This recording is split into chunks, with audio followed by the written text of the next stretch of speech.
नमस्कार, ABC news में आपका स्वागत है। मैं हूं अनुराग सक्सेना। बंसी सब सुर त्यागे है, एक ही सुर में बाजे है। हाल न पूछो मोहन का, सब कुछ राधे राधे है। इन दिनों सनातन धर्म में एक मुद्दे को लेकर घमासान मचा हुआ है। यह मुद्दा है राधा रानी यानी श्री जी, या कहें तो लाडली जी को लेकर।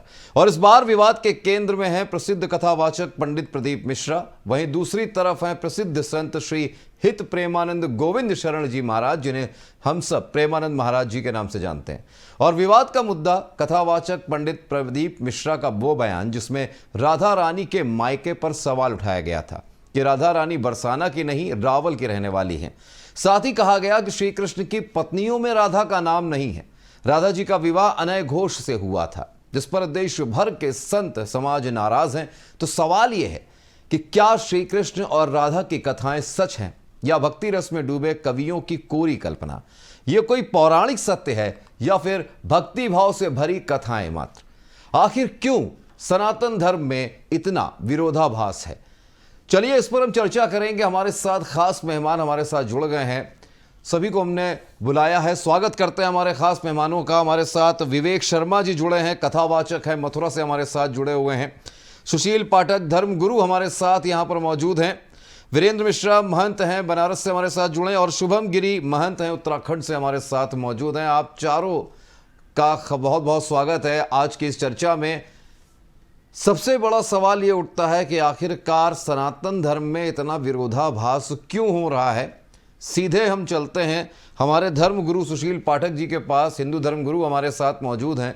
सुशील पाठक जी, हिंदू धर्म गुरु हैं आप, और मैं सबसे पहला सीधा सवाल आपसे पूछूंगा कि आखिरकार जो सनातन धर्म है, आप सब सनातन धर्म के रक्षक हैं, प्रणेता हैं, कहीं ना कहीं उसका विस्तार कर रहे हैं। आखिरकार इतना विरोधाभास क्यों कि सीधे सीधे हम ईश्वर तक पहुंच जाते हैं, ऐसी बड़ी शक्तियों तक पहुंच जाते हैं, उनके बारे में टिप्पणी कर देते हैं? देखिए, हमारे शास्त्रों के अनुसार राशेश्वरी माँ जगदम्बा की अवतार मानी गई हैं और भगवान श्री कृष्ण ने हमेशा राधा रानी को एक पूजा है और पूजा की तरह माना है। हमारे 16,108 भगवान श्री कृष्ण के विवाह हुए हैं, उनमें कहीं पर भी राधा रानी से भगवान श्री कृष्ण का विवाह का वर्णन नहीं है। राधा रानी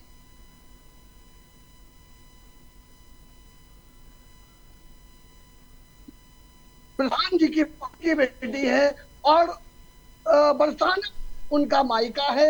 ये जगत जानता है, ब्रजभान जी की बेटी है। और राधा रानी कोई और नहीं, माँ जगदम्बा के अवतार मानी गई है। ऐसा शास्त्र और संतों से हमारे जो पुराण हैं, वेद हैं, उनमें इस तरह का व्याख्यान आया है। तो कथावाचक प्रदीप मिश्रा जी ने जो कथन कहे, आप कह रहे हैं बरसाना उनका मायका है, बरसाने की रहने वाली हैं, तो फिर रावल को लेकर क्यों इतना संशय बना हुआ है? रावल और बरसाने के बीच में इतना क्यों पशुपेश बना हुआ है?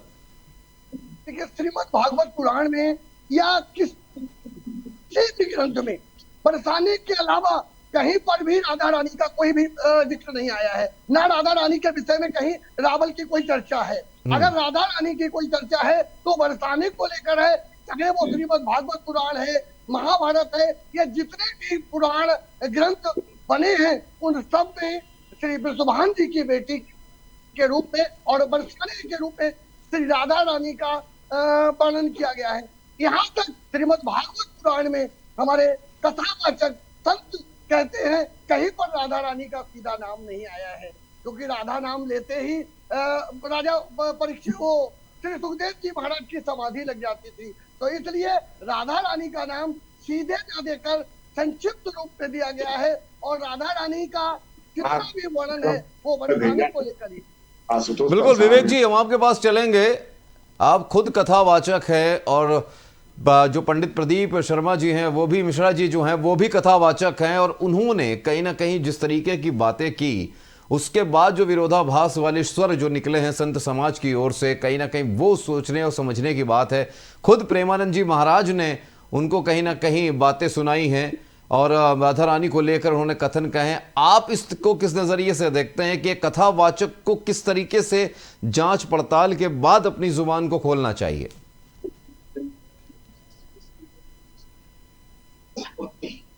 विवेक जी।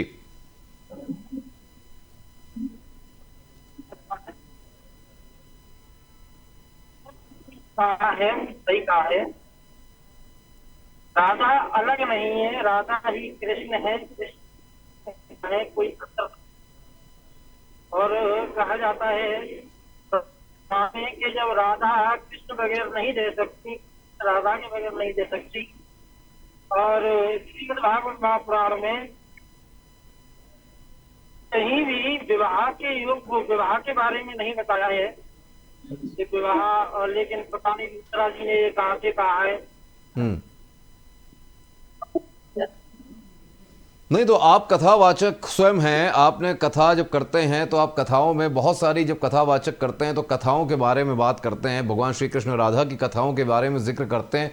क्या कभी आपने सुना है कि भगवान श्री कृष्ण और राधा जी का विवाह हुआ हो, या ऐसा कोई कहीं पर क्या टिप्पणी की हो, या कहीं पर यह कथन जो है वो लिखा हो किसी पुराण में या किसी ग्रंथ में?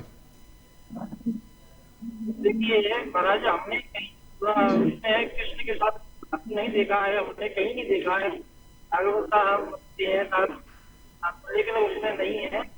लेकिन प्राण है, दोनों एक दूसरे के प्राण है। जब कहा जाता है, जब भगवान रुक्मिणी जी का विवाह हुआ था तो रुक्मिणी जी भगवान कृष्ण के लिए दुग्ध लेके गई थी। तो भगवान कृष्ण ने कह दिया कि जब से मेरा साथ राधा रानी से छूटा है तब से हमने छोड़ दिया। तो रुक्मिणी जी ने कहा था कि मैं क्या करूं। भगवान ने कहा तो आप राधा रानी के पास ले जाइए। तो रुक्मिणी जी को ब्रह्म ले गई है राधा रानी के पास, और राधा रानी से जाकर के कहा है रुक्मिणी जी ने, राधा रानी मैं आपकी लेके आई हूँ। लेकिन राधा रानी ने कहा कि जब तेरा साथ है हमने पाप करना छोड़ दिया है, किसी के मुखाग्नि से निकल गई आवाज से कृष्ण ने भेजा है। तो जब कृष्ण का नाम सुनकर, बिल्कुल शुभम गिरी जी के पास चलेंगे। शुभम जी, जिस तरीके की, शुभम गिरी जी, जिस तरीके की इस समय बातचीत चल रही है लगातार, वैसे अभी क्योंकि जो खबर सामने आ रही है वही सब खबर सामने आई है कि प्रेमानंद महाराज जी और जो प्रदीप मिश्रा जी हैं उनके बीच में जो दूरियां हो गई थी, जो बातचीत चल रही थी, उसका पटाक्षेप हो गया है, उसकी समाप्ति हो गई है। क्योंकि यहाँ पर बीजेपी के एक जाने माने नेता हैं, मध्य प्रदेश के मंत्री भी हो रहे हैं, उनका कैलाश विजयवर्गीय जी ने दोनों के बीच में एक कहते ना ब्रिज का काम किया है। लेकिन सबसे बड़ी बात ये कि जब जब बात ऐसी उठती है तब तब ये क्यों होता है कि जिस सनातन धर्म को हम एक रूपता की बात करते हैं, एक ओंकार की बात करते हैं, एक रूपता की बात करते हैं, प्रेम की बात करते हैं, सद्भावना की बात करते हैं, वहाँ पर विरोधाभास देखने को मिलता है। क्यों पुराण ग्रंथ जो हैं वो अलग अलग बातें करते क्यों नजर आते हैं? देखिए, आपको एक बता देता हूँ सक्सेना जी। पहले तो सर्वप्रथम राधे तू बड़ी भागनी कौन तपस्या की। लेकिन आप देखिए 18 पुराणों का जो निचोड़ है वो श्रीमद् भागवत। एक बार विवाद आया था अनुरुद्ध आचार्य जी और रामकृपाल त्रिपाठी जी, वो भी बहुत बड़े व्याकरण के आचार्य है। उन्होंने कहा अद्योवंतम है, राधोवंतम नहीं है। तो अनुरुद्ध आचार्य जी का और रामकृपाल त्रिपाठी जी का बहुत बड़ा विवाद हुआ था। फिर 10-15 दिन में विवाद सुलझ गया था। उसके बाद अब विवाद आया है संत प्रेमानंद महाराज जी का और विश्व प्रसिद्ध कथावाचक प्रदीप मिश्रा जी का। पहले तो आपको बताता हूँ कि राधा का जो है, राधा शब्द जो है लक्ष्मी का स्वरूप है। अब आप प्रत्यक्ष मंदिर देख लीजिए, चाहे तो आप द्वारकाधीश का मंदिर देख लीजिए, चाहे बांके बिहारी का मंदिर देख लीजिए, चाहे हमारे आश्रम में ही मंदिर हो, तो प्राण प्रतिष्ठा जो होती है राधा कृष्ण की ही प्रतिमा की होती है। तो समझकर प्रदीप मिश्रा जी को बयान देना चाहिए था। अगर उन्होंने कथा का एक किया था तो प्रत्यक्ष एक प्रमाण निकालते, प्रत्यक्ष प्रमाण निकालकर इसको साबित करते समाज के सामने। लेकिन आप कथा कहिए, आप कथा के बारे में कहिए, लेकिन कई ग्रंथों में राधा का उल्लेख है, कई ग्रंथों में नहीं है। लेकिन इस प्रकार से, क्योंकि सारा संसार राधे राधे राधे राधे, वृंदावन चल जाइए वहां भी राधे राधे बोला जाता है, तो सारा संसार राधा का नाम लेता है, कोई राम राम बोलता है, तो उसमें कोई वो नहीं है।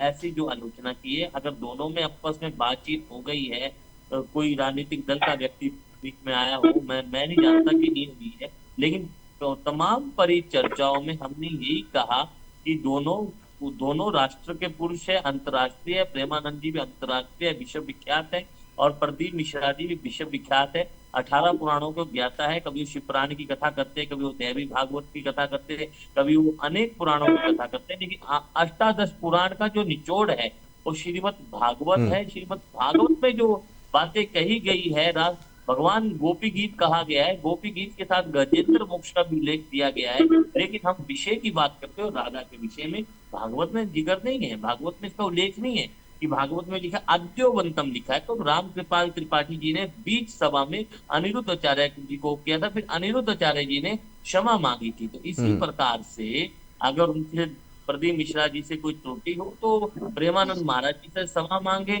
और राधा के विषय में कोई बेफालतू मतलब किसी भी धर्म महापुरुषों के विषय में आप क्यों उल्ट पुल्ट बयानबाजी देते हो। हमें सबको अपने संयम से, अपनी बातों से ध्यान रखना पड़ेगा। कभी धीरेन्द्र शास्त्री जी का आया था तो हमने उस समय, उन्होंने खुद ही क्षमा मांग ली। कभी किसी का बयान आता है तो बयान नहीं आना चाहिए, क्योंकि आजकल देखिए, आप देखिए पिछले 2024 में जब लोकसभा राम मंदिर का उद्घाटन हो रहा, कितने ने आलोचना की, कितने राजनीतिक दलों ने आलोचना की, सियासी तुष्टीकरण भी कर रहे हैं, ध्रुवीकरण भी कर रहे हैं, और साथ में अपने को श्रेय भी दे रहे हैं। तो रामलला का नतीजा तो देखा, भगवान श्री राम ने कैसे न्याय दिया। नहीं, लेकिन शुभंगिरी जी एक चीज मुझे बताइए, मैं विरोधाभास की बात पूछ रहा हूँ। सनातन धर्म की जो हमारे पुराण हैं, ग्रंथ हैं, इनमें इतना विरोधाभास क्यों है कि एक पुराण जो है वो कहता है राधा रानी जो हैं वो कहीं कहीं ये उल्लेख भी है, आप भी जानते होंगे, ब्रह्म वैवर्त पुराण की बात मैं कर रहा हूँ, पद्म पुराण की बात मैं कर रहा हूँ।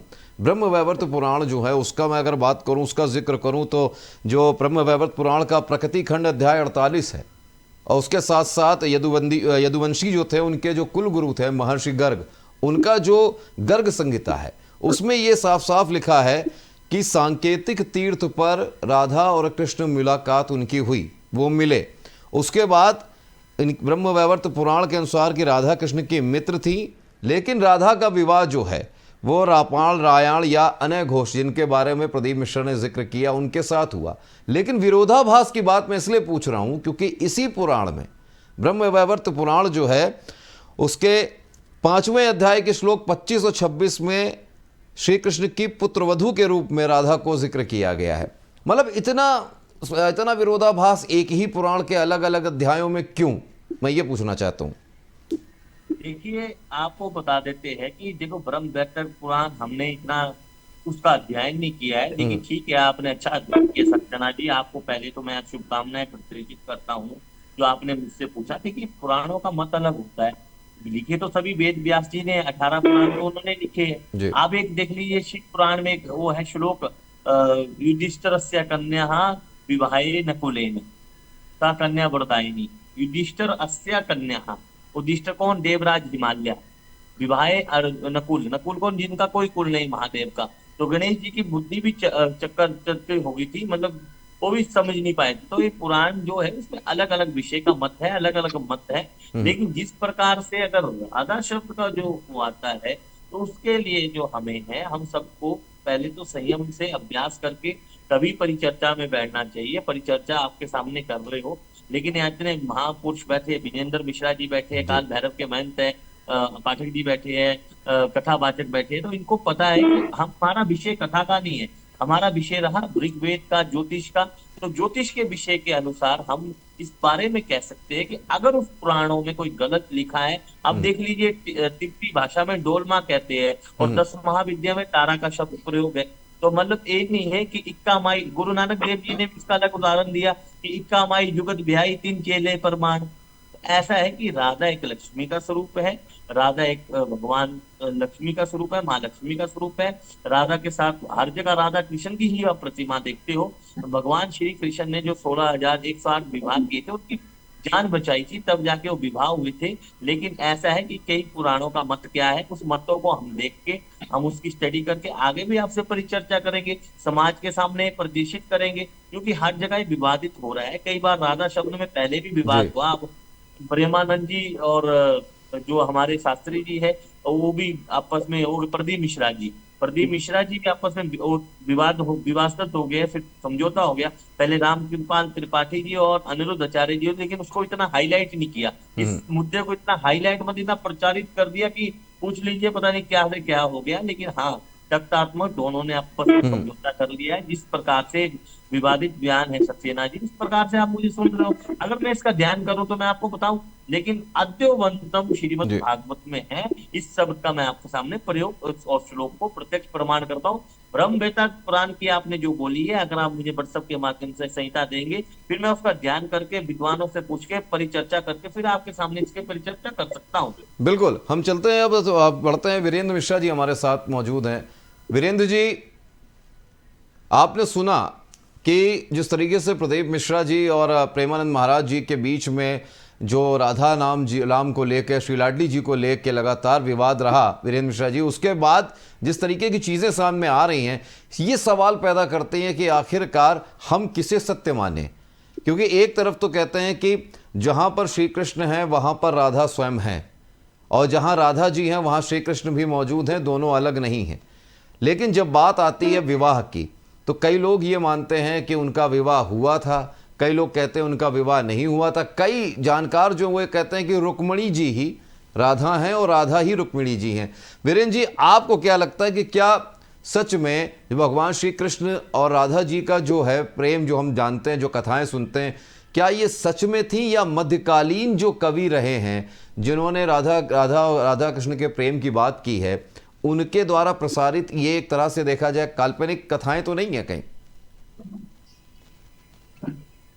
हम प्रदीप मिश्रा जी हमारे सनातन धर्म के अच्छी तरह जानते हैं, और प्रेमानंद जी महाराज हमारे श्रेष्ठ हैं, और इन लोग के बारे में कोई टिप्पणी करना हमारा काम नहीं है। हम तो यही कहेंगे दोनों लोग आपस में तालमेल बना के रहें, सनातन धर्म के तोड़ मड़ों को पेश न करें। और रही बात राधा कृष्ण की, ये तो भाई सब जानता है कि राधा कृष्ण एक दूसरे के पूरक हैं, उसी से पूरी सृष्टि चल रही है। किसी न किसी रूप में लक्ष्मी है, राधा है, हम लोगों के वो श्रेष्ठ है। इस बारे में बोलना उचित नहीं है, बहुत ज्यादा इस पर हम टिप्पणी नहीं करेंगे।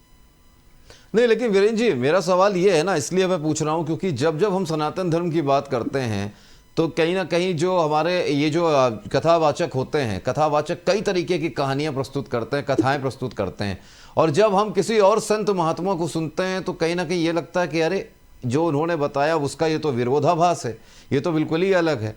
क्योंकि अगर हम, जैसे मैंने अभी कहा, शुभम गिरी जी से मैंने कहा ब्रह्म वैवर्त पुराण की बात करी, तो ब्रह्म वैवर्त पुराण के प्रकृति खंड अध्याय के 49 श्लोक 35, 36, 37 से 40 और 47 के बीच में ये कहा गया कि राधा जी जो है वो श्री कृष्ण की मामी थी, उनका विवाह कृष्ण की माता यशोदा के भाई रायण से हुआ था।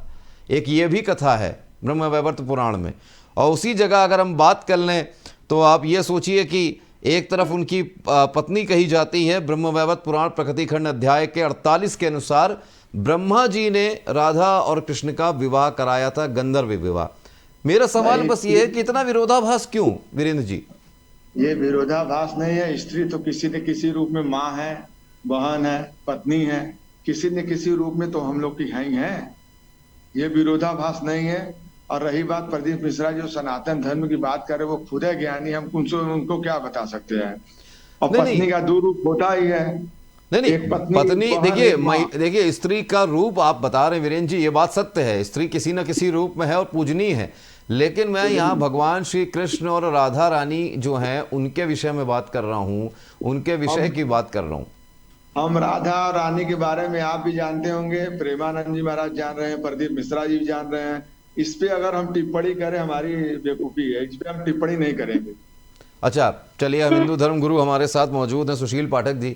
सुशील जी, कई ऐसे ग्रंथ हैं जहां पर महाभारत जैसे हो गया, महाभारत में कहीं उल्लेख नहीं है, भगवान श्री कृष्ण का जो उल्लेख है वहाँ योगेश्वर के रूप में है, और उनके एक योद्धा स्वरूप की बात की गई है कि किस तरीके से उन्होंने भावनाओं का त्याग किया, जिस तरीके से उन्होंने लोभ का त्याग किया, मतलब मोह का त्याग किया, ये जो छोड़कर चले आए, गोकुल को छोड़ कर चले आए, सबको छोड़ के पीछे चले आए।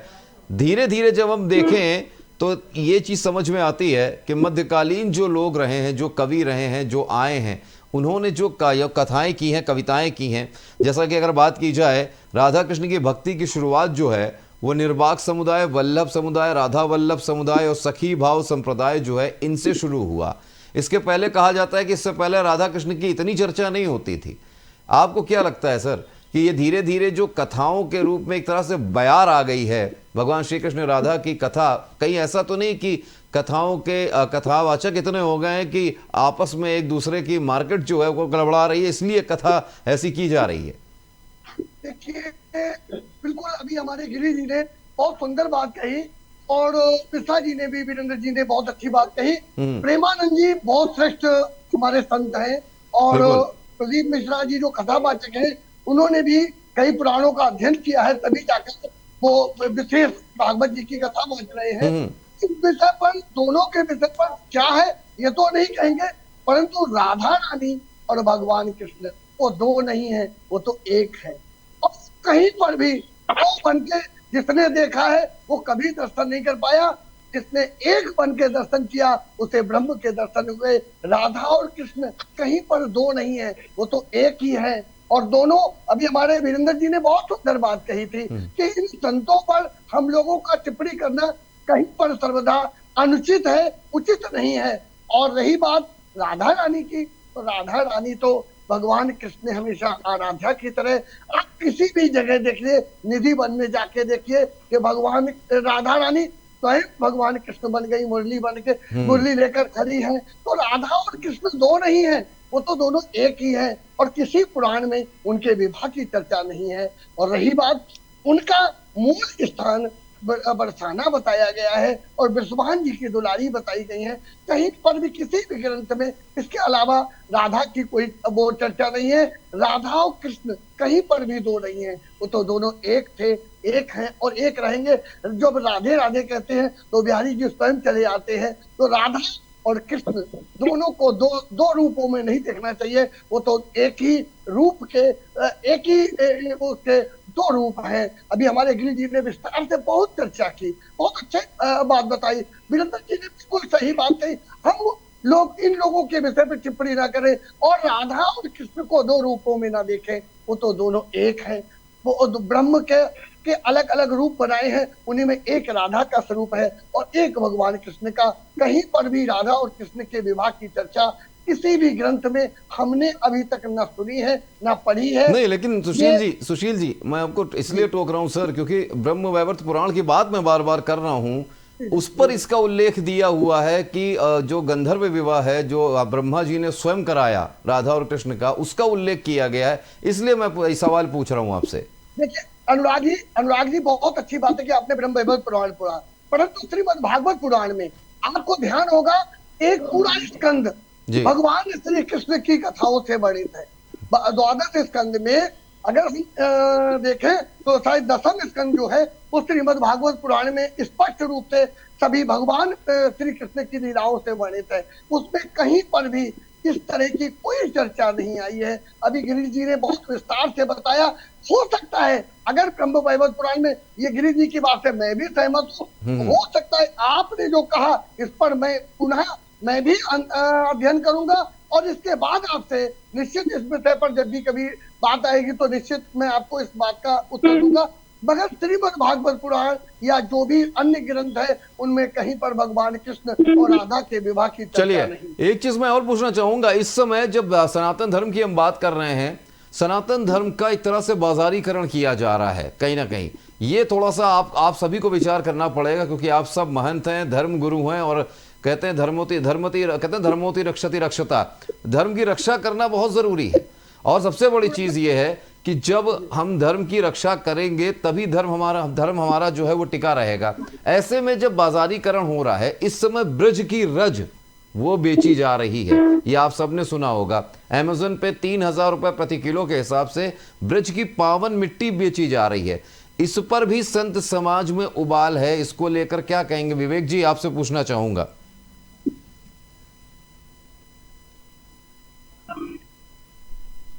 विवेक शर्मा जी। समझ में नहीं आया, थोड़ा मैं गाड़ी चला रहा हूँ, ध्यान गाड़ी पर है ना। सारा। चलिए मैं आपसे सवाल ये पूछ रहा था, ब्रज की जो रज है उसको बेचा जा रहा है ऑनलाइन, उसकी मार्केटिंग की जा रही है, उसको बेचा जा रहा है, उसको लेकर भी संत समाज में उबाल है।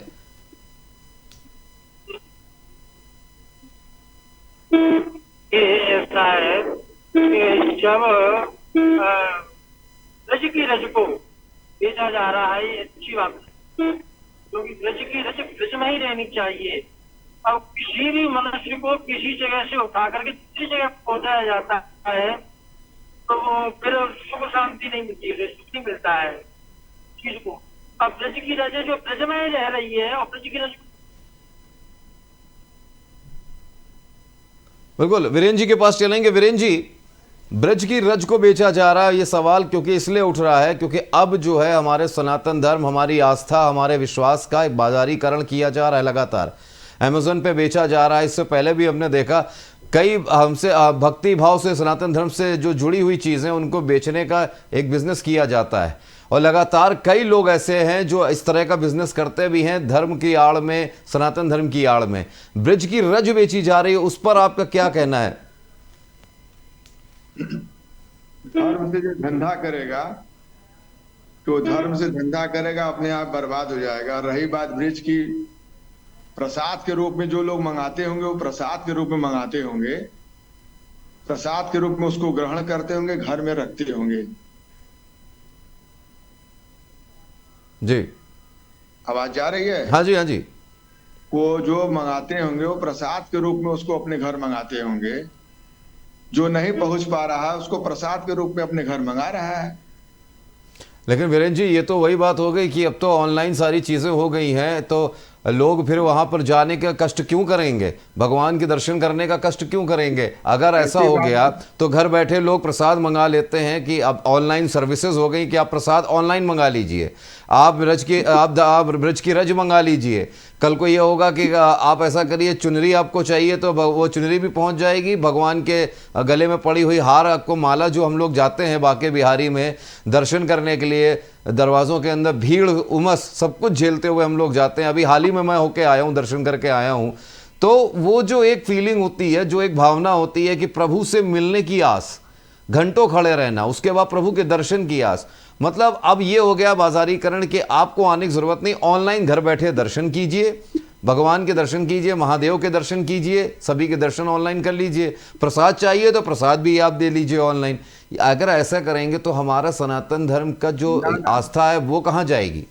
आप देख ही रहे, ऑनलाइन प्रसाद अगर आ रहा है उसके बावजूद तो भीड़ हो रहा है मंदिर में।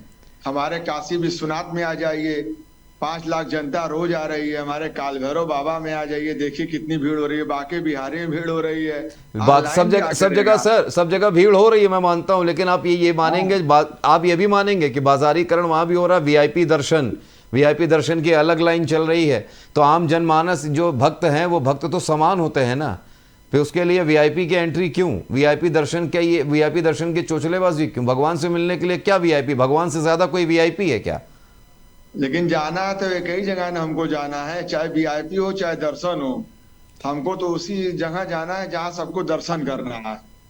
नहीं वीरेन जी, ये इस बात से थोड़ा सा मैं आपसे तस्दीक, आपसे इत्तेफाक नहीं रखूंगा, इसलिए क्योंकि हम सब एक सामान्य भक्त बन के जाते हैं और उसके बाद हम देखते हैं कि हम धक्के खा रहे हैं, उसके बाद कोई वीआईपी एंट्री लेता है और वो पीछे से एंट्री करके शॉर्टकट से पहुंच जाता है, तो कहीं ना कहीं ये फीलिंग आती है कि हम भक्त हैं, भक्त बन के हमें जाना चाहिए। ये बाजारीकरण किस बात का? शुभम गिरी जी, मैं आपके पास चलता हूँ। शुभम गिरी जी, जिस तरीके से लगातार हम देख रहे हैं कि हमारे जो धर्मालय है, जो हमारे धर्म के ये प्रतिबिंब हैं, मंदिर जो हैं, जो आस्था का प्रतीक हैं, इनको कहीं ना कहीं विकसित किया जा रहा है, लेकिन विकसित होने के साथ साथ कहीं ना कहीं अब चीज़ें जो हैं वो थोड़ी सी ऐसी होती जा रही है कि अब धर्म और आस्था के साथ खिलवाड़ किया जा रहा है।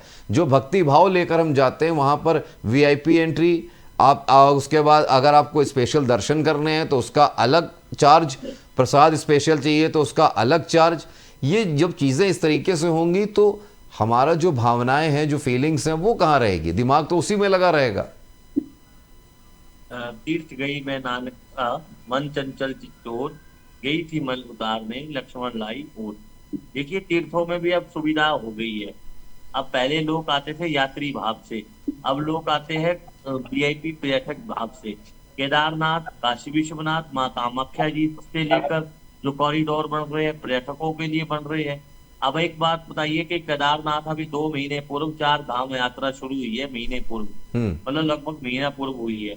तो 4 धाम यात्रा शुरू हुई, मान्यवर 4 धाम यात्रा अस्त व्यस्त कितना माहौल था, बहुत अस्त व्यस्त माहौल था, मतलब 7-7 घंटे के जाम में फंसे हैं। कल गंगा दशहरे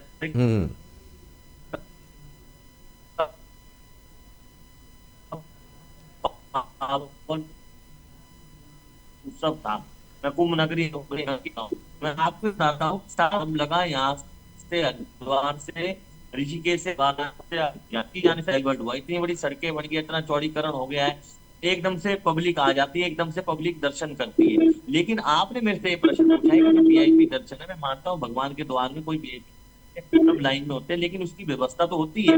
अब एक बात बताइए, केदारनाथ कॉरिडोर बन रहा है, पुरानी धरोहर को कितना छेड़ा गया, काशी विश्वनाथ कॉरिडोर बना, कितनी धरोहर छेड़ी गई, अब हर की पैड़ी भी कॉरिडोर बन रहा है, अयोध्या में भी यही हुआ है करते हैं, लेकिन विकास के लिए नहीं बन रहा है और धार्मिक के लिए बन रहा है। सरकार खुद ही टिकट लगा रही है, मान्यवर तिरुपति में 300 है, क्या बद्रीनाथ केदारनाथ मंदिर समिति वीआईपी दर्शन के टिकट नहीं लेती? तभी लेते हैं। तो लेकिन इसके लिए भी कुछ ना कुछ प्रस्ताव हम लोगों को, संत समाज को, धर्म गुरुओं को आगे आकर करना पड़ेगा, क्योंकि अब यात्री जिस तरह से केदारनाथ गए, क्योंकि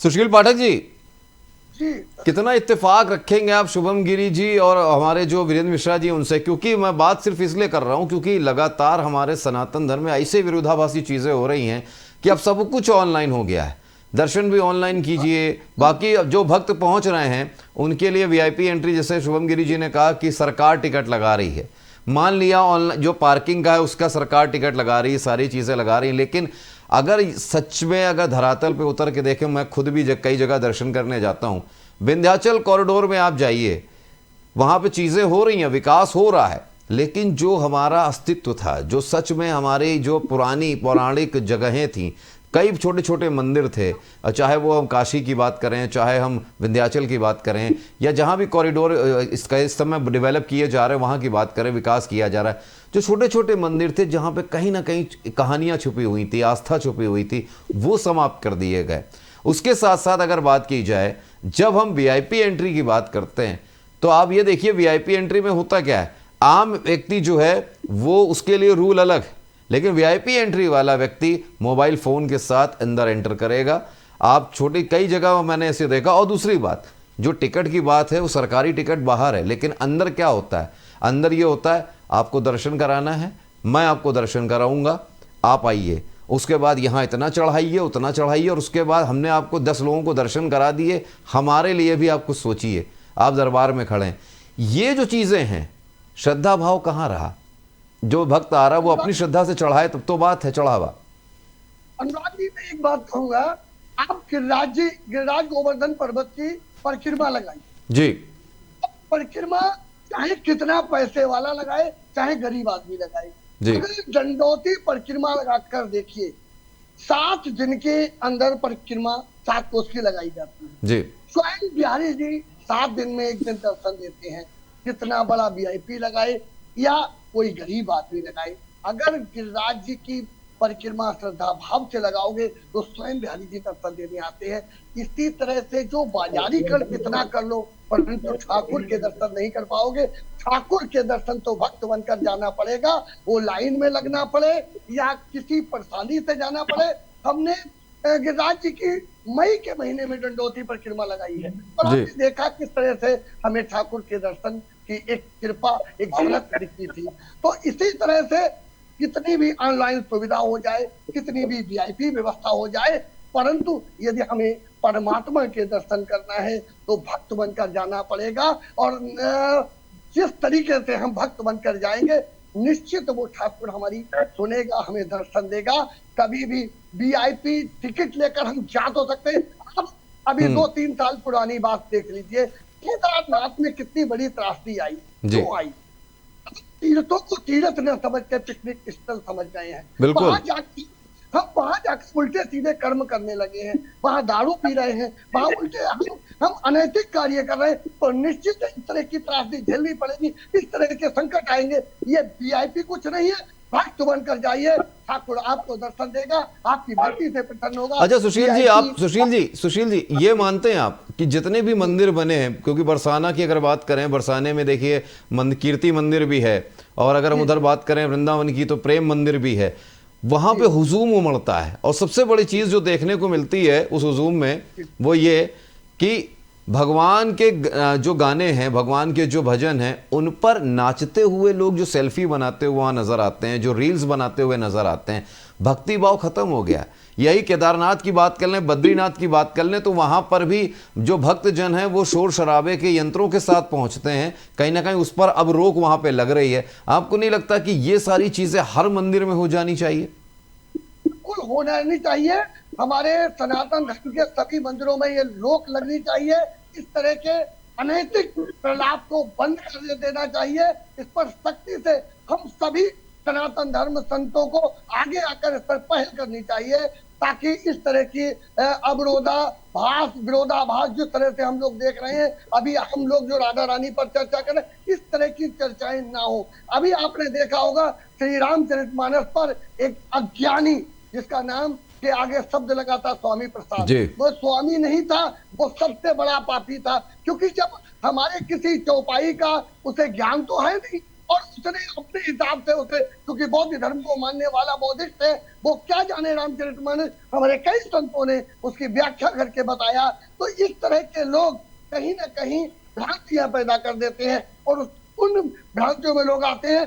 सच तो ये है, जिस तरह से भक्त बनकर जाओगे, निश्चित मेरा ठाकुर, मेरा ईश्वर आपको दर्शन देगा। अनुराग जी, भक्त बनकर जाने में जो आनंद है वो कभी वीआईपी बन के जाने, वीआईपी को दर्शन नहीं होते हैं, भक्त को दर्शन होते हैं। भक्त को वहां बिहारी जी साक्षात कितनी भी भीड़ में धक्का खा के जाए, उसे बिहारी जी के दर्शन के एक अलौकिक छवि नजर आती है। और जब कोई जाता है वीआईपी बनकर, तो उसे थोड़ी देर को शांति जरूर मिलती है, मैं वीआईपी गया, मैं बिहारी जी चला गया, परंतु उसे दर्शन नहीं होते हैं। वो दर्शन नहीं होते, वो तो एक भावना है। असली भाव तो ये है, तो जो भक्त बनकर बिहारी जी के दर्शन करने जाता है, भीड़ में धक्के खा के जाता है, उसे बिहारी जी दर्शन देते हैं। बिल्कुल। चलिए, बिल्कुल कार्यक्रम समाप्ति की ओर है, तो मैं जल्दी से आप लोगों से एक आपका क्लोजिंग स्टेटमेंट मैं ले लूं। वीरेंद्र जी, मैं आपके पास आता हूं। वीरेंद्र जी, आपने सीधा सीधा ये तो कह दिया कि जो संत समाज है, जो इतने बड़े बड़े संत हैं, हम उन पर टिप्पणी नहीं कर सकते, उन पर टिप्पणी करने से बचना चाहिए। लेकिन आपको यह नहीं लगता कि जैसे पूर्व में होता था कि लोग एक साथ बैठते थे, संत समाज के लोग समागम करते थे, बैठते थे, और कई चीज़ों पर विचार किया जाता था कि किस तरह की चीज़ें चल रही हैं समाज में, किस तरह की चीज़ें कथाओं में वर्णित की जा रही हैं? आपको नहीं लगता कि ये चीज़ें होनी चाहिए, ताकि इस तरह के जो वाक्य हैं, जो चीज़, इस तरह के बयान जो सामने आते हैं राधा कृष्ण या किसी को लेके, वो नहीं सामने आने चाहिए? बिल्कुल, ये बात से हम सहमत हैं। इस विषय पे सारे लोग को बैठ के चर्चाएं करनी चाहिए, जिस तरह पहले होती थी। और किसी धर्म पर अगर टिप्पणी किया जाए तो गलत है, ये होनी चाहिए। नहीं, बिल्कुल। लेकिन वीरेंद्र जी एक चीज और भी है, एक थोड़ा सा इस पे संज्ञान में आपका चाहूंगा। लेकिन जिस तरीके से पहले हम देखते थे कि न्यास गद्दी जो लगती थी, व्यास गद्दी जो लगती थी, उस पर बैठ के जब कथा की जाती थी, तो वो कथा का स्वरूप अलग होता था। अब देखा जाए, कथाओं में आधुनिकीकरण आ गया है। लाइव टेलीकास्ट के चक्कर में अब देखिए पूरे गाने बजाने के साथ और कई तरह की कथाओं को अलग अलग तरीके से प्रस्तुत करने की कोशिश की जाती है। जो कथाओं का मूल मंत्र है, जो मूल अर्थ है, वो कहीं ना कहीं वितरित दिखाई पड़ता है, कहीं ना कहीं बटा हुआ दिखता है। आपको नहीं लगता कि इस पर भी कुछ विचार करने की जरूरत है? बिल्कुल करना चाहिए, बिल्कुल करना चाहिए। जो ज्ञानी है, जो ज्ञान देता है, बंद कमरे में देता है, ना कि पब्लिक प्लेस में देता है। अगर ज्ञान के ऊपर कोई आरोप लगे या उसका कोई विरोध करे, ये गलत बात है। ये शुभम गिरी जी, हम सहमत नहीं है। जी बिल्कुल वीरेंद्र जी। शुभम गिरी जी, क्लोजिंग स्टेटमेंट मैं आपसे भी चाहूंगा कि जिस तरीके की चीजें चल रही हैं, कथा करने की तरीके जो हैं या कथा वाचने के जो तरीके हैं, उस पर कहीं ना कहीं विचार करने की ज़रूरत है, क्योंकि मूल भावना जो है, भक्ति की जो भावना है, वो कहीं ना कहीं ख़त्म होती जा रही है। क्योंकि अब जितने भी कथावाचक हैं वो ज़्यादातर अपना यूट्यूब चैनल बनाकर या दूसरी चीज़ों पर ज़्यादा ध्यान दे रहे हैं, ना कि मूल मंत्र जो है वो लोगों तक पहुंचे, जो धर्म का विस्तार है वो लोगों तक पहुंचे। देखिए सक्सेना जी, कथा तो बिल्कुल मान लो आपकी शांतिपूर्ण होती है। जी। जैसे कई बार संगीत वाला नहीं होता है तो मूल पाठ से भी कथा कर लेते हैं। व्यास जी बैठे हैं, मूल पाठ की सबसे बड़ी कथा है, और मूल पाठ के अलावा कोई संगीत नहीं होता है। थोड़ा सा कथा में कलयुग में श्राप है कि निद्रा बहुत आती है, तो थोड़ा संगीत वही हो जाती है, तो उसमें कोई दोहराई नहीं है। भगवान का नाम होता है, लेकिन फैशनेबल कौन हुआ है? जजमान फैशनेबल हुआ है, तो फैशनेबल तो जजमान हुआ है, तो कथावाचक तो कथा गंगा जी में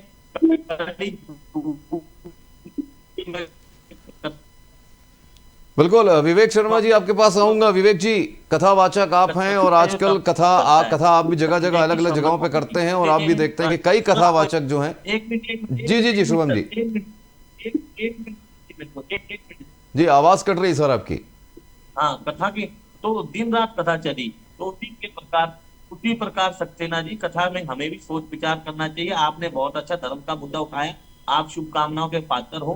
पहले तो आपने वीआईपी मुद्दा उठाया, वीआईपी दर्शन में रोक लगी,